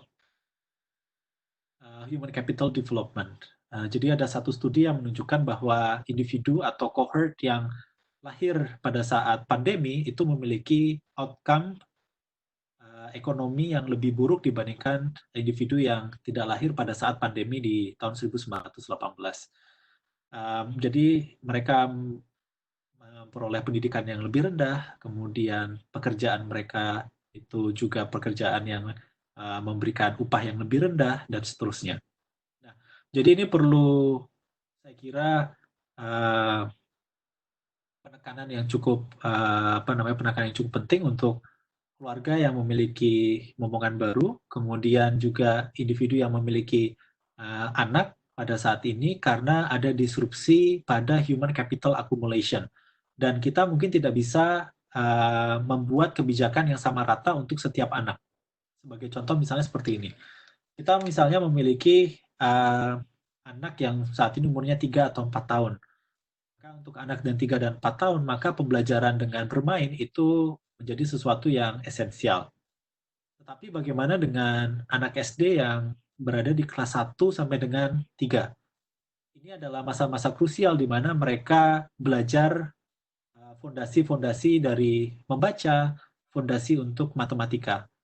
Dan saat ini terjadi disrupsi yang luar biasa karena keterbatasan interaksi antara guru dan kemudian anak. Dan kita juga perlu mempertimbangkan ketimpangan yang ada dalam akses bahan-bahan pembelajaran. Ini cukup penting karena bagi kita yang berada di daerah urban atau kita yang mampu untuk membeli akses untuk membeli internet atau membeli akses ke web, kita bisa mengakses konten-konten pembelajaran untuk anak. Tapi bagaimana dengan individu-individu yang ada di pedesaan atau individu yang belum mampu untuk atau tidak memiliki gawai untuk mengakses berbagai macam konten pembelajaran tersebut. Dan ini punya implikasi jangka panjang seandainya kita nanti tidak melakukan adaptasi kebijakan di bidang pendidikan. Kemudian pertanyaan Pak Edi, seberapa mampu kita melakukan intervensi di Indonesia? Saya kira ini perdebatan yang sudah cukup banyak dilakukan di publik. Kuncinya itu adalah bagaimana kebijakan ekonomi kita itu bisa mendorong individu agar satu, mau, dan kemudian yang kedua itu adalah mampu seandainya dilakukan pembatasan sosial berskala besar yang cukup intensif. Karena menurut kebijakan kesehatan masyarakat yang intensif itu adalah kunci untuk mencegah penyebaran lebih lanjut dan berpotensi untuk menyelesaikan pandemi tanpa berlarut panjang dan sehingga perekonomian itu bisa restart. Nah, pertanyaan seberapa mampu kita melakukan intervensi tersebut, saya kira kemampuan tersebut itu juga bergantung pada seberapa mampu kita mengeksekusi berbagai paket bantuan kebijakan yang sudah direncanakan. Karena dengan membantu sektor yang rentan, maka mereka akan lebih mudah untuk tinggal di rumah atau kemudian mencoba untuk meninggalkan keseharian mereka. Saya kira ini tantangan yang cukup besar. Kemudian yang kedua, tadi kita bagaimana berinovasi untuk melakukan realokasi sumber daya ke sektor kesehatan. Bahkan tadi yang seperti disampaikan oleh Pak Rimawan, sekedar untuk memproduksi masker itu bisa menciptakan lapangan pekerjaan yang luar biasa besar. Karena kalau kita mau jujur, berapa persen dari penduduk kita yang saat ini menggunakan masker? Saya kira belum banyak, dan ini saya kira pasar yang cukup besar.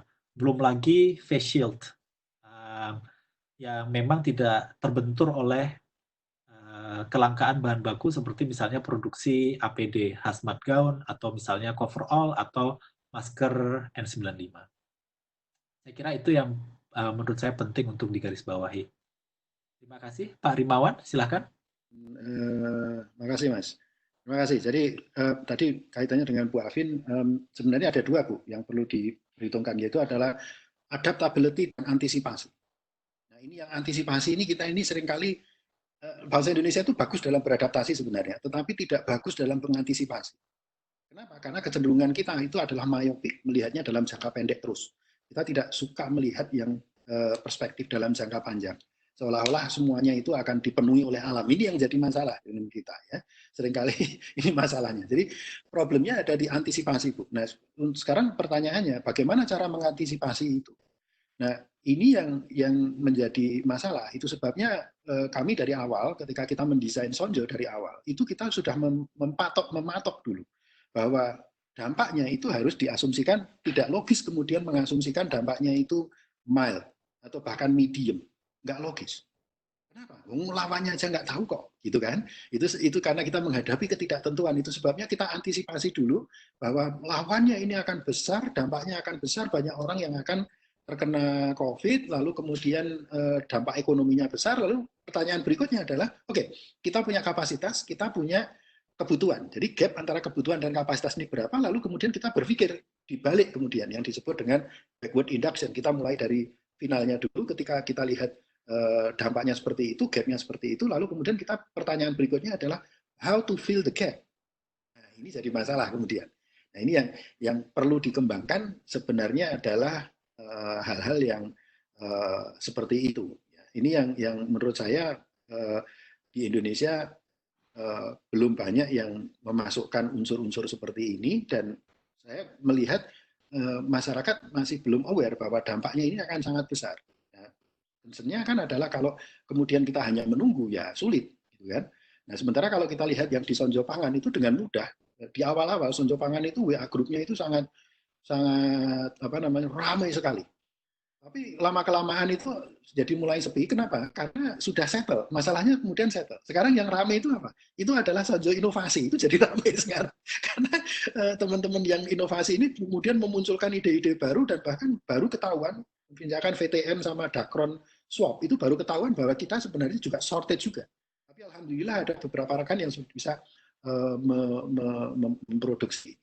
Oke, kalau diperkenankan saya mungkin akan langsung menjawab Mas Gilang pertanyaan. Ada beberapa pertanyaan yang relevan. Nah, ini dari Bu Winda, ini dari Bapeda Kaltim. Jadi ingin membuat seperti Sonjo, tapi pertanyaannya ini memulainya bagaimana dan dengan siapa? Nah, begini Bu, sebenarnya Bu. Kalau saya mungkin, mohon maaf kalau saya menggunakan pola just do it, udah lakukan aja. Coba aja Ibu mengajak rekan-rekan terdekat gitu ya, di kampung Ibu atau di lingkungan yang Ibu kenal dari teman-teman sekantor gitu, untuk membuat Sonjo ini. Semakin nanti akan berkembang, semakin banyak orang yang ikut, nanti akan muncul banyak pertanyaan, banyak masalah. Semakin banyak masalah yang muncul, kalau semakin banyak orang yang akan ikut, maka pada saat yang bersamaan akan muncul solusi juga nih Bu. Ini ketika itulah yang terjadi, maka kita sebenarnya sudah menciptakan pasar bantuan kemanusiaan. Nah, ini yang muncul, dan kemudian yang harus dikembangkan dari WA Group itu adalah keinginan untuk empati, keinginan untuk membantu, dan tidak mohon dihilangkan sesuatu yang kaitannya dengan transaksi keuangan ataupun juga fundraising dan lain sebagainya. Kenapa? Karena harus diingat bahwa ya kayak Sonjo ini kan OTB, organisasi tanpa bentuk, organisasi informal. Dilarang kemudian untuk generating, untuk melakukan fundraising, karena nanti pertanggungjawabannya susah. Jadi yang kita munculkan itu hanya medianya saja, Bu. Medianya saja. Jadi bagaimana cara memulainya? Mulailah dengan teman-teman Ibu deh, dari lingkungan. Kalau tidak bisa di kota, ya sekota, ya itu coba aja di desa. Kalau tidak di level kelurahan, ya itu di lingkungan sendiri kita. Misalkan di perumahan dan lain sebagainya. Coba kita akomodasi. Saya pikir dengan cara seperti itu akan bisa muncul. Lalu sense of crisis. Bagaimana cara ekonom memunculkan sense of crisis? Munculkan gap analysis. Kenapa? Ini dari Bu Diana Sapa ya. Jadi kenapa itu muncul? Kenapa ini penting untuk melihat sense of crisis? Jadi misalkan begini. Dulu ada diskusi di Pemda DIY, itu kaitannya adalah apakah pemerintah akan melarang mudik atau tidak, karena larangan mudik itu akan berdampak pada nanti kesiapan daerah. Nah, waktu itu saya mengusulkan sebenarnya ada baiknya tidak perlu memikirkan apakah pemerintah akan melarang mudik atau tidak. Melarang mudik itu juga pasti akan rembes juga anyway. Jadi apa yang bisa dilakukan? Asumsikan aja semua orang mudik. Nah, dihitung dari data tahun lalu itu kira-kira tambah berapa 5-10%, maka akan muncul adanya kebutuhan, akan muncul adanya gap. Begitu muncul ada gap ini tadi, ini akan kemudian kita undang banyak rekan-rekan. Ayo, mari kita pikirkan bersama ini how to close the gap, how to close the loop. Nah, ini sebenarnya muncul bagaimana memunculkan sense of crisis. Mungkin itu dari saya, Mas Gilang, monggo kalau diteruskan. Terima kasih Pak Rimawan. Jadi beberapa pertanyaan yang ada di chat room. Jadi yang pertama dari Mas Muhammad Azizur Rahman. Jadi saya bacakan. Waalaikumsalam. Jadi berapa lama biasanya ekonomi suatu negara bisa pulih dalam kondisi seperti ini? Sedangkan dari sektor pariwisata yang sangat terdampak, walaupun kondisinya mulai sudah membaik nantinya. Pasti sektor pariwisata tetap terdampak karena kepercayaan wisata akan berpengaruh berpengaruh dengan kondisi negara kita yang apakah benar-benar bisa menangani virus ini dengan baik dan memang sudah bebas dari virus ini. Sedangkan saya baca di berita, di Cina pun yang mulai sudah dikatakan terbebas dari virus, saat ini ada potensi muncul gelombang kedua di mana tidak ada gejala munculnya. Baik, jadi saya kira beberapa lembaga telah melakukan forecasting ya tentang road to recovery itu seberapa lama. Ada yang cukup misalnya optimistis, misalnya di sini adalah McKinsey, seandainya virus itu bisa kita contain di kuartal kedua dan di kuartal ketiga dari tahun 2020, kita bisa recover as early as kuartal 4 2020 atau kuartal 1 2021. Recover di sini itu adalah kembali ke situasi sebelum adanya krisis. Tapi kalau misalnya recovery kita itu pesimistis ya, dalam artian kita kesulitan untuk melakukan containment, maka kita akan menghadapi situasi di mana recovery-nya itu panjang. Jadi estimasi itu bergantung pada seberapa besar penurunan dari perekonomian itu sendiri. Misalnya di Eropa yang diestimasi bahwa penurunan ekonominya bisa sampai 12%, itu recovery-nya bisa sampai kuartal 3 2023. Dan kemudian di China yang estimasinya itu adalah penurunan PDB sampai 3,9%, recovery-nya bisa sampai kuartal 2 2021. Jadi memang recovery-nya itu panjang, jadi saya pengen mengajak bahwa apa yang bisa kita lakukan dalam jangka pendek. Saya kira walaupun kita miopik, tapi kita juga perlu mempertimbangkan apa nih kebijakan di dalam jangka pendek untuk memitigasi dampak jangka panjangnya. Saya kira itu yang perlu kita lakukan. Sebagai contoh misalnya, tenaga kerja di sektor pariwisata itu adalah salah satu yang sangat terdampak dari situasi COVID-19 ini. Apakah bisa kita mulai untuk mendorong mereka merealokasi ke sektor-sektor yang berkecimpung di pemberantasan atau mitigasi COVID-19 ini? Seperti misalnya di sektor untuk produksi alat kesehatan atau kemudian sektor di logistik. Atau kemudian sektor yang terkait dengan bahan pangan dan kemudian produksi. Nah, saya kira paguyuban pariwisata misalnya bisa mulai mengidentifikasi apa opportunity bisnis dan ketenagakerjaan yang bisa muncul dari situasi ini. Mas bisa nambah sedikit, Mas? Silakan, Pak Rimawan. Terima kasih ini Mas Pak Muhammad Azizur Rahman. Ada hal lain tadi hanya nambahi saja dari Mas Gilang, yaitu adalah sekarang kalau kita lihat ya, itu hotel-hotel itu kan kosong ya, hotel-hotel kosong, kemudian moda angkutan, jadi misalnya kalau punya bus dan lain sebagainya itu pun juga nggak jalan. Nah, pertanyaannya kemudian adalah bisa nggak itu dialihkan atau direlokasi untuk kepentingan penanganan COVID ini. Jadi misalkan mungkin nggak sih, misalkan hotel itu dipakai untuk menampung ODP, tapi nanti ada kerjasama antara pemerintah dengan apa namanya dengan pihak hotel, karena Indian di hotel juga nggak akan ada yang nggak tamu nih, tetapi ODP itu kan belum PDP ya Mas istilahnya, jadi misalkan ada isolasi dini. Nah itu apakah ini dimungkinkan? Ini saya cuma eksplorasi saja ya, yang terkilas yang ada di benak saya tadi. Mungkin nggak ini kerjasama, misalkan antara asosiasi hotel dengan pemerintah, lalu kemudian nanti tentunya ada pengadaan di situ, kemudian ada tentunya ada ya itu ada biayanya lah ya, yang itu harus bisa diperhitungkan. Kenapa?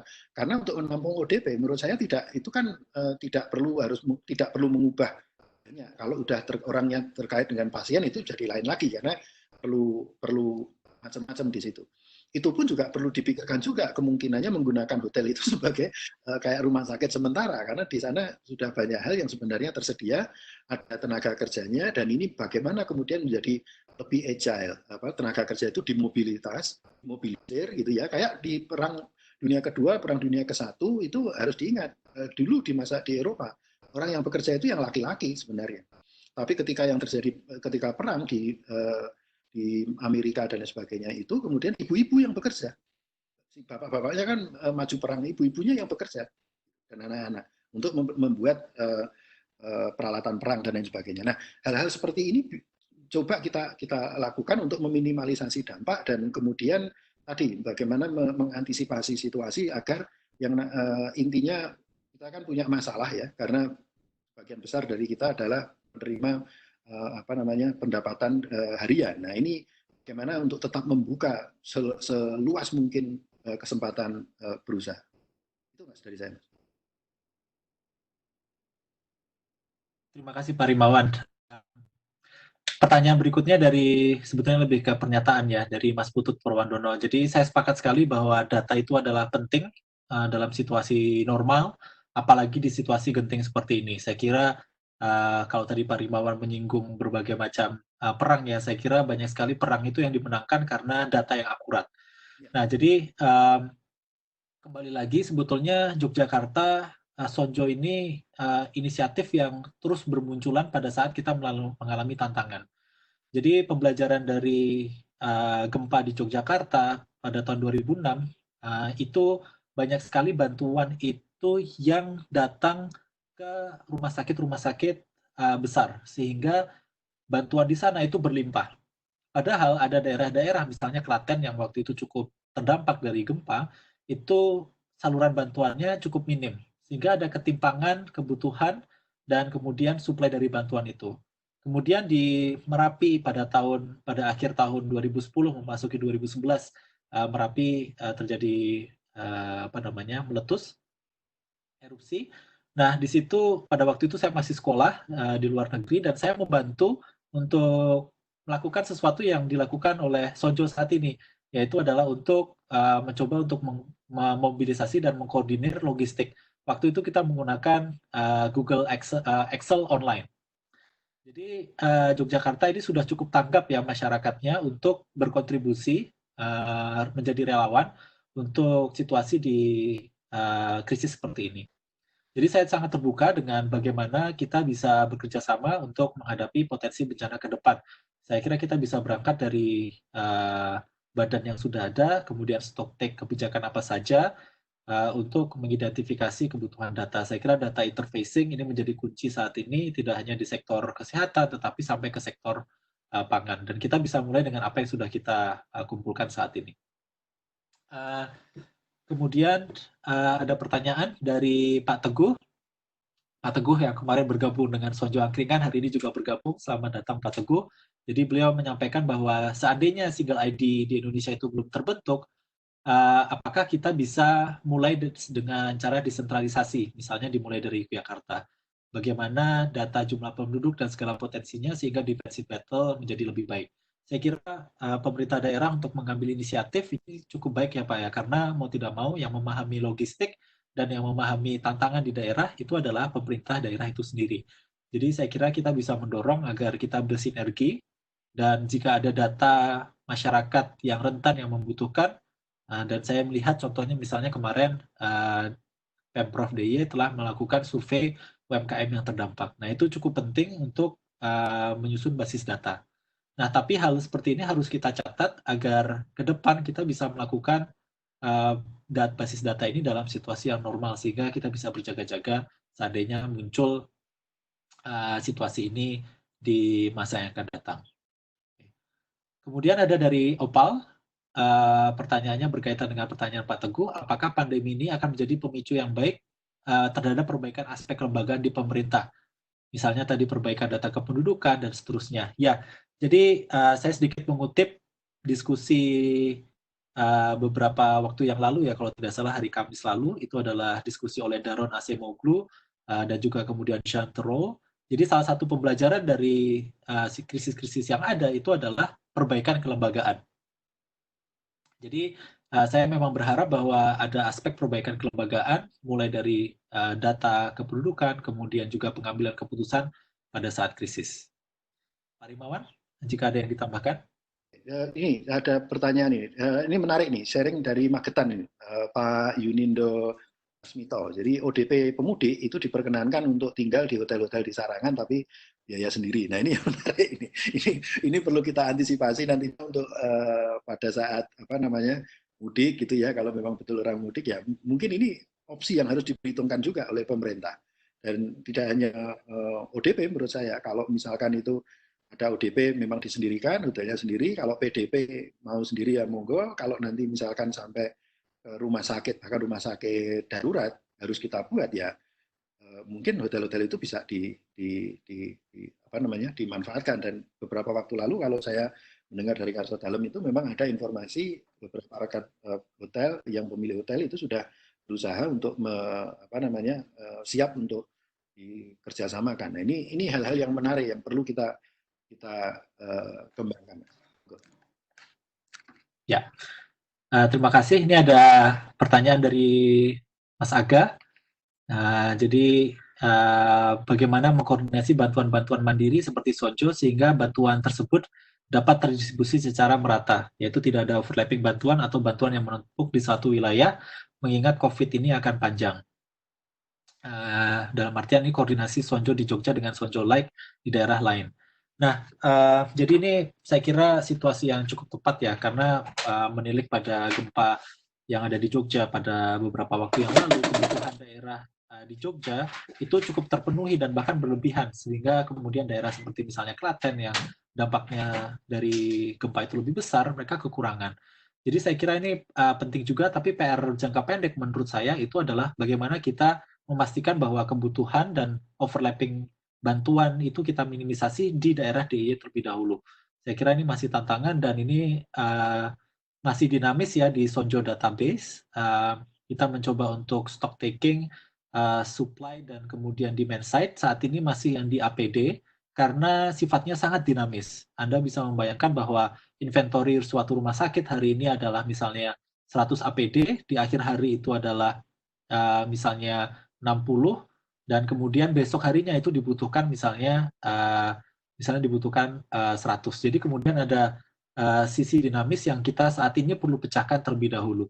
Kuncinya itu adalah bagaimana agar masing-masing unit atau masing-masing OPD yang membutuhkan logistik ini itu memiliki individu yang in charge untuk mengupdate data, dan kemudian data tersebut itu bisa dijadikan satu, diagregasi, kemudian dikompilasi. Pembelajaran penting dari pemerintah Kabupaten Gunung Kidul adalah mereka menyusun basis data yang ditampilkan di Data Studio yang bisa dilihat oleh semua stakeholders yang berkepentingan untuk pencegahan penyebaran COVID-19. Saya kira ini cukup brilian ya, artinya inovasinya infrastrukturnya cukup sederhana dengan gadget yang bisa diakses banyak orang, tetapi memberikan dampak yang cukup besar tentang ketersediaan APD yang ada. Saya kira ini perlu kita dorong dan harapannya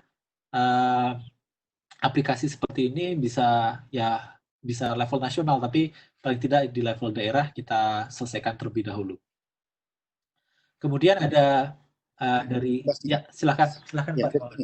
Kalau kita lihat memang dari sudut awalnya memang Sonjo ini awalnya nggak kepikiran bahwa akhirnya itu sampai ke Alkes gitu ya. Jadi awalnya itu memang begini, kita kan sebenarnya para ekonom ini sudah memberikan rekomendasi pada pemerintah, dan itu saya ingat diskusi dengan Mbak Vivi Alatas, dengan Pak Elan, kita bertiga muncul dengan beberapa rekomendasi yang intinya kemudian adalah ya perlu ada kayak semacam BLT, karena ini untuk membantu rekan-rekan dari yang pendapatan harian gitu ya. Tapi kemudian untuk penyalurannya bagaimana?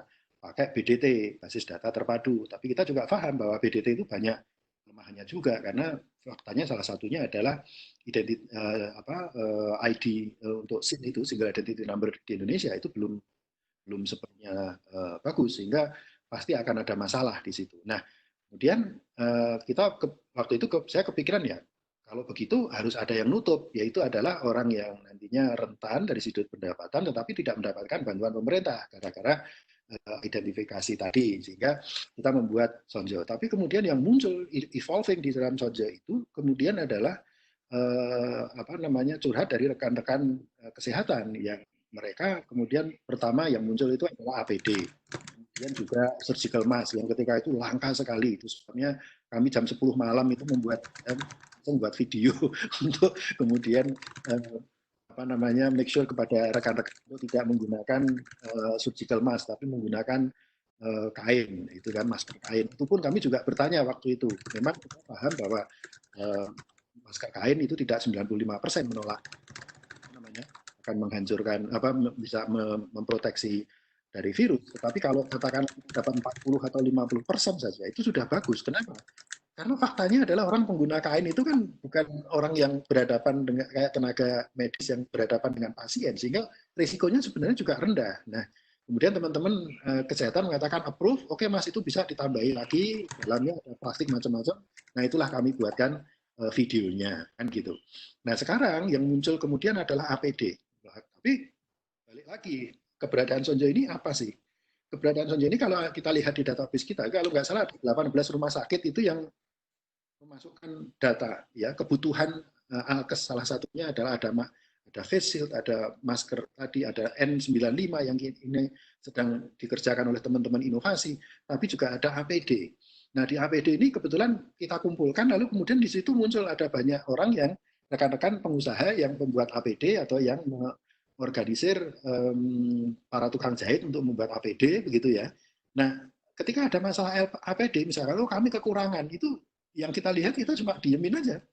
Kenapa? Itu kita tunggu diskusi gitu 5 menit, 10 menit itu selesai. Kemudian selesainya bagaimana? Karena ada orang mengatakan, oh ini saya masih punya kapasitas, Bu. Ibu butuhnya berapa?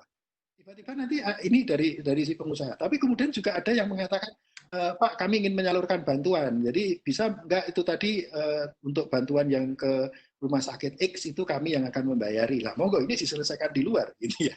Nah ini mekanisme ini terjadi. Yang sekarang muncul itu adalah desakan yang paling utama. Itu bukan masalah sembako. Ya sembako ada, tentunya ada. Ini sudah diselesaikan. Tetapi yang lebih utama sekarang itu adalah teman-teman frontliner. Itu APD dan lain sebagainya tadi. Kemudian 2 hari yang lalu muncul masalah dengan VTM dan juga Dacron swab tadi. Nah, kemudian muncul lagi sekarang nih diskusi ini di Sonjo inovasi. Itu bagaimana itu membuat dengan skala pabrik dan itu dimungkinkan. Nah ini menarik kemudian karena di dalam Sonjo Inovasi itu ada ahli kesehatan, ada ahli teman-teman dari Fakultas Teknik, Fakultas MIPA, Pertanian yang mereka inovator dahsyat. Nah bertemu juga dengan para pengusaha. Nah ini monggo. Kalau saya selalu mengatakan Pak, please do bersinergi untuk kemudian menciptakan produk-produk yang sebenarnya diperlukan pada saat ini untuk mendukung teman-teman medis, tapi di sisi yang lain kita akan tetap membuka lapangan usaha. Ini yang tadi yang saya katakan sebagai reverse engineering tadi. Mungkin itu salah satu metode dari saya, Mas. Ya, terima kasih. Ada pertanyaan dari Mas Yudhistira dan kemudian dari Mbak Putri. Saya bacakan dulu pertanyaan dari Mas Yudhistira. Apakah nantinya juga perlu difikirkan tentang pendataan dan verifikasi pengumpulan donasi oleh akun individu? Bisa jadi meskipun nilainya relatif kecil, tapi jumlahnya akan banyak dan ada potensi penyalahgunaan donasi. Bagaimana peran BI, OJK, dan LPS dalam hal ini?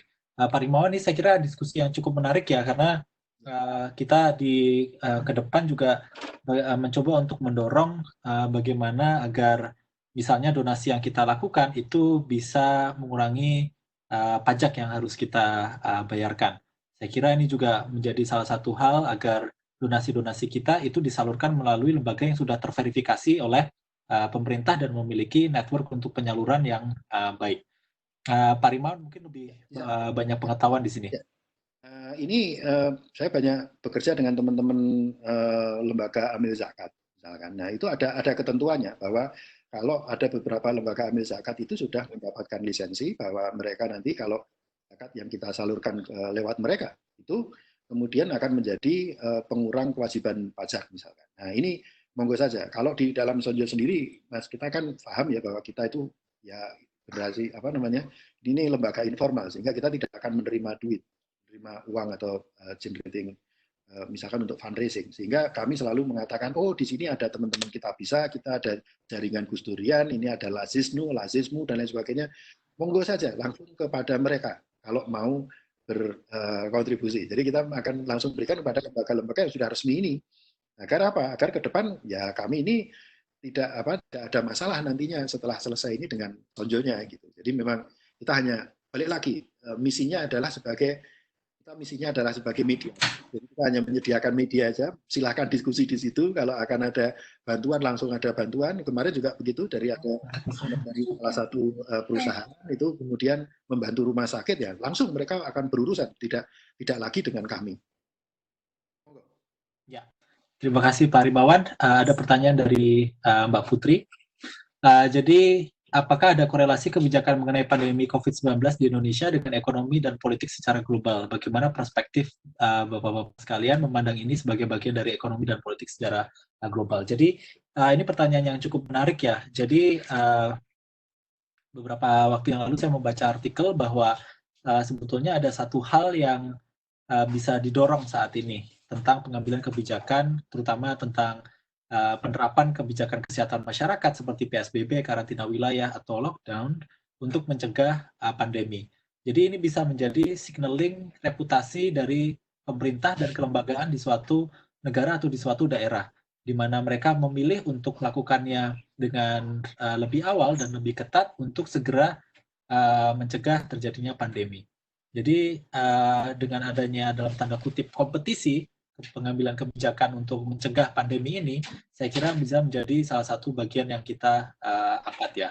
Karena dengan semakin cepat pencegahan, maka pengaruhnya terhadap daerah untuk recovery ekonomi dan untuk global itu menjadi baik. Saya kira itu satu hal yang bisa diangkat dari situ.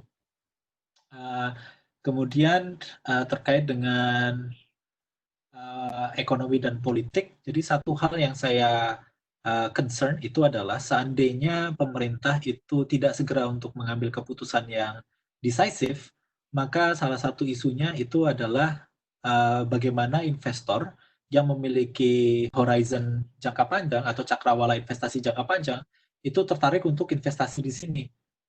Dengan mengetahui bahwa pengambilan keputusan pemerintah di saat krisis itu tidak decisive, maka nanti ini akan muncul adverse selection di mana mereka yang datang ke Indonesia adalah mereka yang tertarik untuk mendapatkan keuntungan dalam jangka pendek, tapi tidak berorientasi jangka panjang.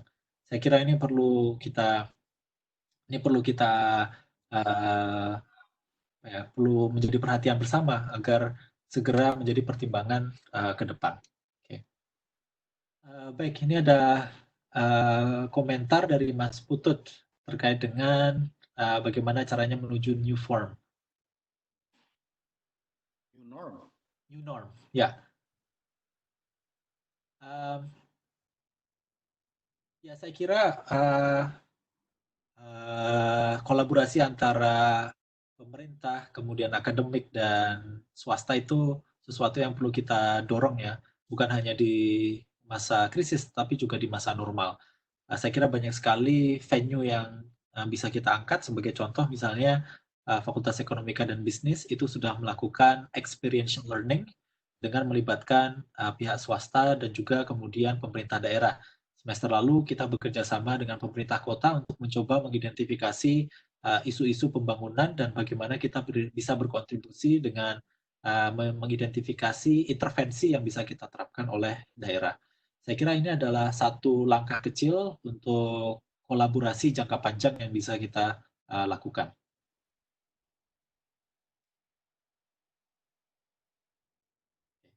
Wah, jika ada forum komunikasi virtual dengan birokrat, saya kira kami di akademisi akan terbuka ya, karena banyak sekali potensi riset yang bisa dilakukan, itu dari sisi akademisi, tetapi riset yang kami lakukan itu harapannya akan menjadi data yang relevan bagi pengambil kebijakan untuk menentukan ke depan kita harus kemana.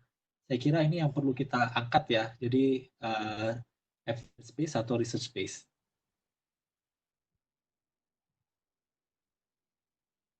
Ada lagi?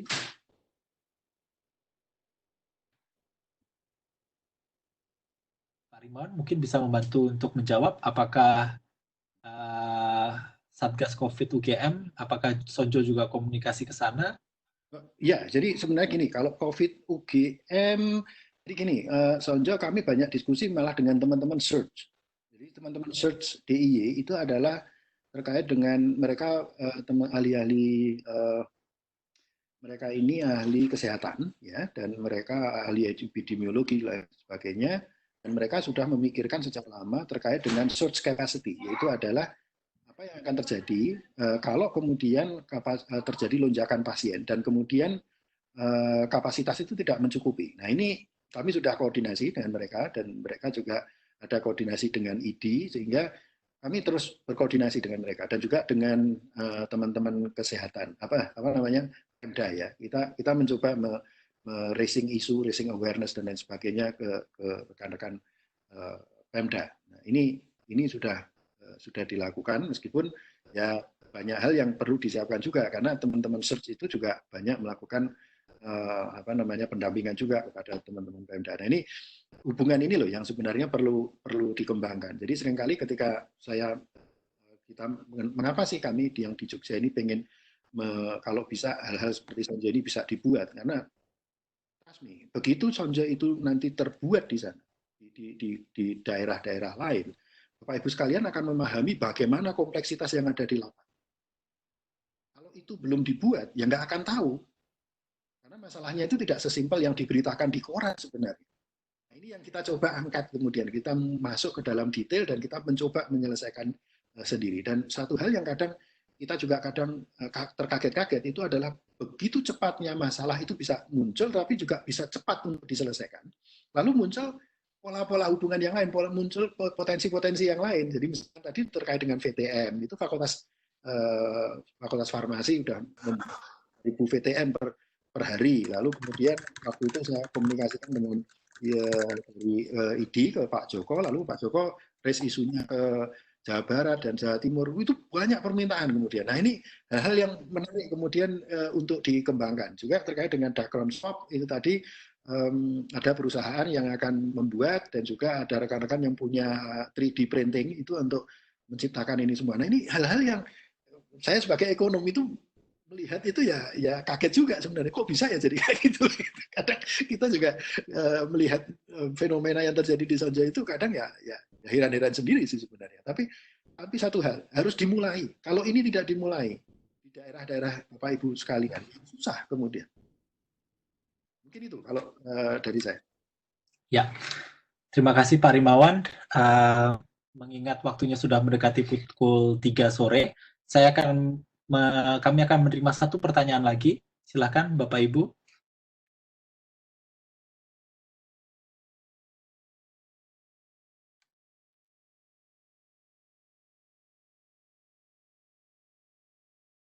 Baik, sambil menunggu, Pak Rimawan dan saya akan share materi kita hari ini untuk Bapak dan Ibu sekalian. Nanti kita akan titipkan ke Laboratorium Ilmu Ekonomi, sehingga nanti Bapak dan Ibu bisa mengaksesnya melalui media sosial ilmu ekonomi, sekaligus untuk update jika ada kegiatan-kegiatan seperti Sinarku ke depannya. Kami akan coba untuk mengadakan kegiatan ini selama COVID melalui webinar-webinar.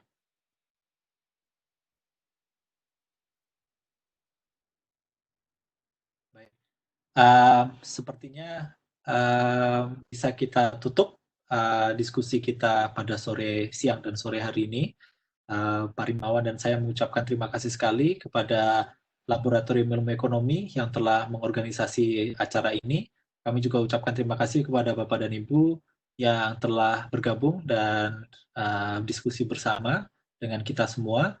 Rekaman dari diskusi ini akan kami share melalui media sosial Instagram Lab Ilmu Ekonomi, sehingga bisa kemudian juga PPT-nya. Semoga terus bisa kita gunakan sebagai acuan diskusi publik untuk mempersiapkan kita menghadapi COVID-19 ini.